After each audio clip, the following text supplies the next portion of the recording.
kids. Kristen here. I'm going to try to read every day, finish The Tale of Despero, which we were interrupted finishing it, and then I'm going to start a new book. So I'm going to go back a little bit to chapter 38, which is called To the Dungeon. And I'm sure that you guys remember, I kind of was having a hard time remembering, that Roscuro and Migrisao kidnapped the Princess P, and they were taking her to the dungeon. And she was remembering her mother and saying, "I've not forgotten, Mama. I've not forgotten you. I have not forgotten soup." So this is 38, and I'm going to try to read all the way through Missing Forgiveness, chapter 40, and The Tears of a King. So it might take a while, but I know you guys have a lot of time, I hope. I mean, maybe I don't hope. I know you guys are busy doing homework and helping your parents. Chapter 38, To the Dungeon. The strange threesome made their way down the golden stairs of the castle. The princess and Mig walked side by side, and Roscuro hid himself again in the pocket of Mig's apron, and Mig pointed the sharp tip of the knife at the princess's back, and together they went down, down, down. The princess was led to her fate, as around her everyone slept. The king slept in his giant bed with his crown on his head and his hands crossed on his chest, dreaming that his wife, the queen, was a bird with green and gold feathers who called his name, "Philip, Philip, Philip," without ceasing. Cook slept in a too small bed off the kitchen, dreaming of a recipe for soup that she could not find. "Where did I put that?" she mumbled in her sleep. "Where did that recipe go? It was for the queen's favorite soup. I must find it." And not far from Cook, in the pantry, atop a bag of flour, slept the mouse, Despero, dreaming, as you know, reader, of knights in shining armor, of darkness, and of light. And in the whole of the darkened sleeping castle there was only the light of the candle in the hand of Migrisao. The candle shone on the princess's dress and made it sparkle, and the princess walked tall in the light and tried not to be afraid. In this story, reader, we have talked about the heart of the mouse and the heart of the rat and the heart of the serving girl Migrisao, but we have not talked about the heart of the princess. Like most hearts, it was complicated, shaded with dark and dappled with light. The dark things in the princess's heart were these: a very small, very hot, burning coal of hatred for the rat who was responsible for her mother's death. And the other darkness was a tremendous sorrow, a deep sadness that her mother was dead, and that the princess could, now, only talk to her in her dreams. And what of the light in the princess's heart? Reader, I am pleased to tell you that the P was a kind person, and perhaps more important, she was empathetic. Do you know what it means to be empathetic? I will tell you. It means that when you are being forcibly taken to a dungeon, when you have a large knife pointed at your back, when you are trying to be brave, you are able still to think for a moment of the person who is holding that knife. You are able to think, "Oh, poor Mig, she wants to be princess so badly, and she thinks that this is the way. Poor, poor Mig. What must it be like to want something that desperately?" That, reader, is empathy. And now, you have a small map of the princess's heart: hatred, sorrow, kindness, empathy, the heart that she carried inside her as she went down the golden stairs and through the kitchen, and finally, just as the sky outside the castle began to lighten, down into the dark of the dungeon with the rat and the serving girl. End of chapter 38. Any comments? Maybe you can put the comments later on the YouTube thingy. Chapter 39, Missing. The sun rose and shed light on what Roscuro and Migrisao had done, and finally Despero awoke. But alas, he awoke too late. "I haven't seen her," Louise was shouting, "and I tell you, I wash my hands of her. If she's missing, I say good riddance. Good riddance to bad rubbish." Despero sat up. He looked behind him. Oh, his tail, gone. Given over to the knife, and where the tail should be, nothing but a bloody stub. "And more foul play! Gregory dead!" shouted Cook. "Poor old man, that rope of his broken by who knows what, and him lost in the dark and frightened to death because of it. It's too much." "Oh, no," whispered Despereaux. "Oh, no, Gregory is dead." The mouse got to his feet and began the long climb down from the shelf. Once he was on the floor, he stuck his head around the door of the pantry and saw Cook standing in the center of the kitchen, wringing her fat hands. Beside her stood a tall woman jangling a ring of keys. "That's right," said Louise. "All the king's men was down there searching for her in the dungeon, and when they come back up, who do they have with him? They have the old man, dead. And now you tell me that Mig is missing, and I say, who cares?" Despereaux made a small noise of despair. He had slept too long. The rat had already acted. The princess was gone. "What kind of world is this, Miss Louise, where princesses are taken from right under our noses and queens drop dead, and we cannot even take comfort in soup?" And with this, Cook started to cry. "Shh," said Louise. "I beg you, do not say that word." "Soup!" shouted Cook. "I will say it. No one can stop me. Soup! Soup! Soup!" And then she began to cry in earnest, wailing and sobbing. "There," said Louise. She put a hand out to touch Cook, and Cook slapped it away. "It will be all right," said Louise. Cook brought the hem of her apron up to wipe at her tears. "It won't," she said. "It won't be all right ever again. They've taken our little darling away. There ain't nothing left to live for without the princess." Despereaux was amazed to have exactly what was in his heart spoken aloud by such a ferocious mouse-hating woman as Cook. Louise again reached out to touch Cook, and this time Cook allowed her to put an arm around her shoulder. "What will we do? What will we do?" wailed Cook, and Louise said, "Shh, there, there." Alas, there was no one to comfort Despereaux, and there was no time anyway for him to cry. He knew what he had to do. He had to find the king. For, having heard Roscuro's plan, reader, Despereaux knew that the princess was hidden in the dungeon, and being somewhat smarter than Migri-Sao, he sensed the terrible unspoken truth behind Roscuro's words. He knew that Mig could never be a princess, and he knew that the rat, once he captured the pea, would never let her go. And so, the small mouse, who had been dipped in oil, covered in flour, and relieved of his tail, slipped out of the pantry and past the weeping ladies. He went to find the king. Dun, dun, dun. So now we're on chapter 40. I'm pretty sure now we're into new territory. Chapter 40, forgiveness. Very important. He went first to the throne room, but the king was not there. And so Despereaux slipped through a hole in the molding and was making his way to the princess's room when he came upon the mouse council, 13 mice, and one most very honored head mouse, sitting around their piece of wood, debating important mouse matters. Despereaux stopped and stood very still. "Fellow honored mice," said the most very honored head mouse, and then he looked up from the makeshift table and saw Despereaux. "Despereaux," he whispered.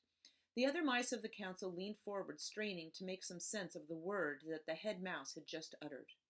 "Pardon?" one said. "Excuse me?" said another. "I didn't hear right," said a third. "I thought you said Despereaux." The head mouse gathered himself. He tried speaking again. "Fellow members," he said, "a ghost! A ghost!" And he raised a shaking paw and pointed it at Despereaux. The other mice turned and looked, and there was Despereaux Tilling, covered in flour, looking back at them, the telltale red thread still around his neck like a thin trail of blood. "Despereaux," said Lester. "Son, you have come back." Despereaux looked at his father and saw an old mouse whose fur was shot through with gray. How could that be? Despereaux had only been gone a few days, but his father seemed to have aged many years in his absence. "Son, ghost of my son," said Lester, his whiskers trembling. I dream about you every night. I dream about beating the drum that sent you to your death. I was wrong. What I did was wrong. No, called the most very honored head mouse. No! I've destroyed it, said Lester. I've destroyed the drum. Will you forgive me? He clasped his front paws together and looked at his son. No, shouted the head mouse again. No, do not ask the ghost to forgive you, Lester. You did as you should. You did what was best for the mouse community. Lester ignored the head mouse. Son, he said, please. Despero looked at his father, at his gray-streaked fur and trembling whiskers and his front paws clasped together in front of his heart, and he felt suddenly as if his own heart would break in two. His father looked so small, so sad. Forgive me, said Lester again. Forgiveness, reader, is, I think, something very much like hope and love, a powerful, wonderful thing, and a ridiculous thing, too. I'm going to show you a picture, and it says, Son, you have come back. I'm not good at doing this. There's the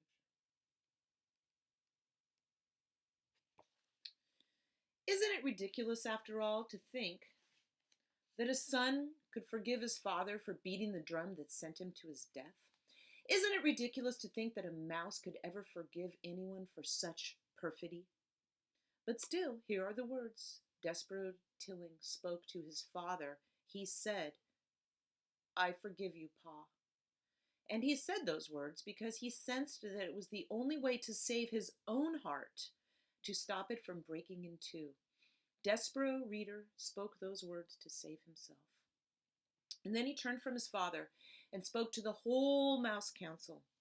You were wrong, he said, all of you. You asked me to renounce my sins. I ask you to renounce yours. You wronged me.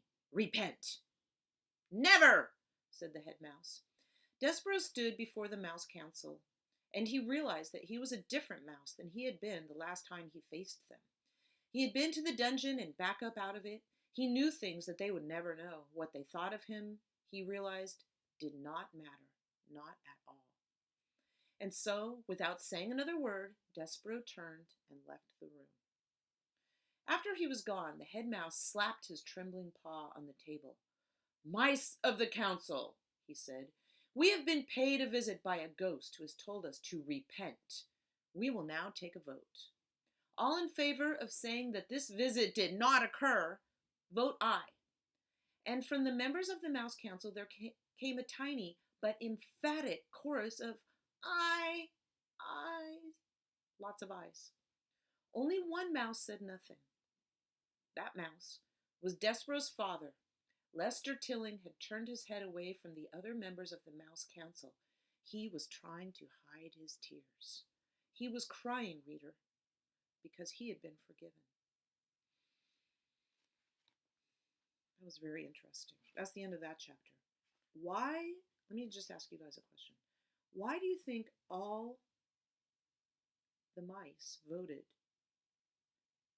in favor of saying the visit did not occur by Despero Tilling? They sided with the head mouse instead of saying what was really true, what they saw with their own eyes. Very interesting question. Chapter 41, The Tears of a King. Despero found the king in the peas room. So now he's looking for the king. Sitting on his daughter's bed, clutching the tapestry of her life to his chest. He was weeping. Although weeping really is too small a word for the activity that the king had undertaken. Tears were cascading from his eyes. A small puddle had formed at his feet. I'm not exaggerating. The king, it seemed, was intent on crying himself a river. Reader, have you ever seen a king cry? When the powerful are made weak, when they are revealed to be human, to have hearts, their diminishment is nothing short of terrifying. You can be sure that Despero was terrified, absolutely, but he spoke up anyway. Sir, the mouse said to the king, but the king did not hear him. And as Desborough watched, King Philip dropped the tapestry and took his great golden crown from his lap and used it to beat himself on the chest over and over again. The king, as I have already mentioned, had several faults. He was nearsighted. He made ridiculous, unreasonable, difficult to enforce laws, and, much in the way of Miggery Sow, he was not exactly the sharpest knife in the drawer. But there was one extraordinary, wonderful, admirable thing about the king. He was a man who was able and willing to love with the whole of his heart. And just as he had loved the queen with the whole of his heart, so too he loved his daughter with the whole of it, even more than the whole. He loved the Princess P with every particle of his being, and she had been taken from him. But what Desborough had come to say to the king had to be said, and so he tried again. Excuse me, he said. He wasn't certain really how a mouse should address a king. Sir did not seem like a big enough word. Desborough thought about it for a long moment. He cleared his throat. He spoke as loudly as he was capable of speaking. Excuse me, very most honored head person. King Philip stopped beating his crown against his chest, and he looked around the room. Down here, most very honored head person, said Desborough. The king, tears still falling from his eyes, looked at the floor, and he squinted, because remember, he's nearsighted. Is that a bug speaking to me? He asked. No, said Desborough, I am a mouse. We met before. A mouse, bellowed the king. A mouse is but one step removed from a rat. Sir, said Desborough, most very honored head person, please. You have to listen to me. This is important. I know where your daughter is. You do? Said the king. He sniffed. He blew his nose on his royal cloak. Where? He said, and as he bent over to look more closely at Desborough, 1 tear, 2 tears, 3 enormous-sized tears, king-sized tears, fell with an audible plop onto Desborough's head and rolled down his back, washing away the white of the flower and revealing his own brown fur. Sir, most very honored head person, sir, said Desborough as he wiped the king's tears out of his own eyes. She's in the dungeon. Liar, said the king. He sat back up. I knew it. All rodents are liars and thieves. She is not in the dungeon. My men have searched the dungeon. But no one really knows the dungeon except the rats, sir. There are thousands of places where she could be hidden, and only the rats would know. Your men would never be able to find her if the rats did not want her found. Ack! Said the king, and he clapped his hands over his ears. Do not speak to me of rats and what they know, he shouted. Rats are illegal. Rats are against the law. There are no rats in my kingdom. They do not exist. Sir, most very honored head person, that is not true. Hundreds of rats live in the dungeon of this castle. One of them has taken your daughter, and if you will send... The king started humming. I can't hear you. He stopped to shout, I cannot hear you. And anyway, what you say is wrong, because you are a rodent and therefore a liar. He started to hum again. And then he stopped and he said, I have hired fortune tellers and the magician. They are coming from a distant land. They will tell me where my beautiful daughter is. They will speak the truth. A mouse cannot speak the truth. I am telling you the truth, said Desborough, I promise. But the king would not listen. He sat with his hands over his ears. He hummed loudly. Big fat tears rolled down his face and fell to the floor. Desborough sat and stared at him in dismay. What should he do now? He put a nervous paw up to his neck and pulled at the red thread, and suddenly his dream came flooding back to him. The dark and the light and the knight swinging his sword and the terrible moment when he realized that the suit of armor was empty. And then, reader, as he stood before the king, a wonderful, amazing thought occurred to the mouse. What if the suit of armor had been empty for a reason? What if it had been empty because it was waiting for him? You know me, That was what the knight in his dream had said. "Yes," said Despereaux out loud in wonder. "I do know you." "I can't hear you," sang the king. "I'll have to do it myself," said the mouse. "I will be the knight in shining armor. There is no other way. It has to be me." Despereaux turned. He left the weeping king, and he went to find the threadmaster. So now he's on another part of his quest. I'm going to stop right there. If Milka was here, she would say, if she was here in my porch, she would say, "Can we hear another chapter?" And we will hear chapter 42, which is called "The Rest of the Thread." I'm going to attempt to post the video on YouTube. And I just want to say, I'm going to put some of the words that I wrote down for these chapters in the little comment thingy on YouTube. And I know you guys have time. You can look them up. You can use the dictionary. You can ask a friend. You can answer in the comments below the video, the YouTube video, if I can do it. And yeah, this is my first time to make a YouTube video, and I really enjoy reading to you guys. As you know, I really miss you guys. I don't want to talk about it too much because I might get tears in my eyes, like the king. But anyway, I am sure that we'll see each other soon. But in the meantime, this is our way to see each other, or for you to see me. I can't see you, unfortunately, but maybe soon we will be able to see each other, either online or in person. So take care, guys. I really miss you. See you soon.